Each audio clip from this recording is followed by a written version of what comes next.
10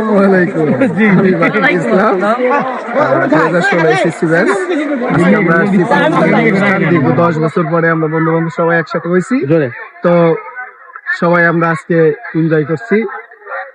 আসলে এই আজকের দিনটা স্মৃতি হয়ে থাকবে সারা জীবনের জন্য, এই জন্য আর কি সবাই একসাথে হয়েছি। আমরা সবাই আনন্দিত। আমি সবুজ 2016 সালের এসএসসি ব্যাচের শিক্ষার্থী। আজকে পুনর্মিলন অনুষ্ঠানে এসে আমরা সবাই আনন্দিত এবং গর্বিত যে আমরা সব ফ্রেন্ড সার্কেল একসাথে আছি। আমার কর্মস্থান বর্তমান প্রেস হিসেবে আছি, বার্তা বিচিত্র এবং আমি মোহাম্মদ হযরত আলী 2016 ব্যাচে আছি। আমি বর্তমানে প্রতিষ্ঠাতা। আমি মোহাম্মদ রায়হান আলী 2016 ব্যাচে। আমি অনার্স কমপ্লিট করেছি, বর্তমান ব্যবসায় নিয়োজিত আছি। আমরা সবাই একত্রিত হতে পারছি অনেকদিনের পরে, সেজন্য আমরা অত্যন্ত খুশি এবং সবাইকে অসংখ্য ধন্যবাদ আমাদের সুন্দর একটা সময় উপহার দেওয়ার জন্য। আসসালামু আলাইকুম, আমি কানিজ ফাতেমা। আমি রাঙ্গালেগা উচ্চ বিদ্যালয়ের পুনর্মিলন অনুষ্ঠানে উপস্থিত 16 ব্যাচে কমপ্লিট করছি। এখানে এসে খুবই আনন্দ। আমি 2016 ব্যাচের শিক্ষার্থী ছিলাম। এখন আপনাদের সাথে দেখা হয়ে সত্যি অতিরিক্ত ভালো লাগছে। শুধু নাম ঠিকানা আর বর্তমান কি করে সেটা বলো। আমার চেনো না? বলো।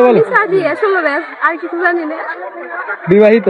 না, অবিবাহিত। কিছু কোনো প্রমাণ আছে নাকি? আমি মোহাম্মদ নুরে আলম।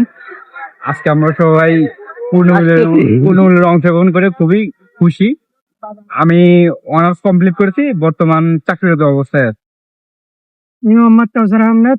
আমি পুনর্মিলন অনুষ্ঠানে এসে অনেক খুশি হয়েছি এবং আমি বর্তমান ব্যবসায়িক কাজে বাড়িতে অবস্থান করতেছি। আসসালামু আলাইকুম, আমি মোহাম্মদ পারভেজ মোশাররফ। আমি অনার্স কমপ্লিট করার পরে একটা জব ইনভলভ আছি, প্লাস পলিটিক্সের সাথে ইনভলভ আছি।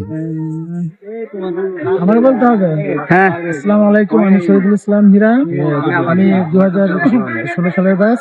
আজকে পুনর্মিলন অনুষ্ঠানে উপস্থিত হতে পারেন দেখে অনেক ভাগ্যবান মনে করতেছি। আমি বর্তমান ইন্টার্নশিপ করতেছি খাতা। আসসালামু আলাইকুম, আমি ইউসুফ। আমি 2016 ব্যাচ। আমি বর্তমান বাংলাদেশে কর্মরত আছি। তো সবাই পুনর্মিলনীতে একসাথে হয়ে অনেক ভালো লাগছে, অনেক আনন্দ করতেছি। ইনশাআল্লাহ এই ধারাবাহিকতা অব্যাহত থাকে, সেই বিষয়ে আপনারা সবাই সহযোগিতা করবেন। ধন্যবাদ। আসসালামু আলাইকুম, আমি আলমগীর। 2016 সালে এসএসসি ব্যাচ আমার শিক্ষার্থী।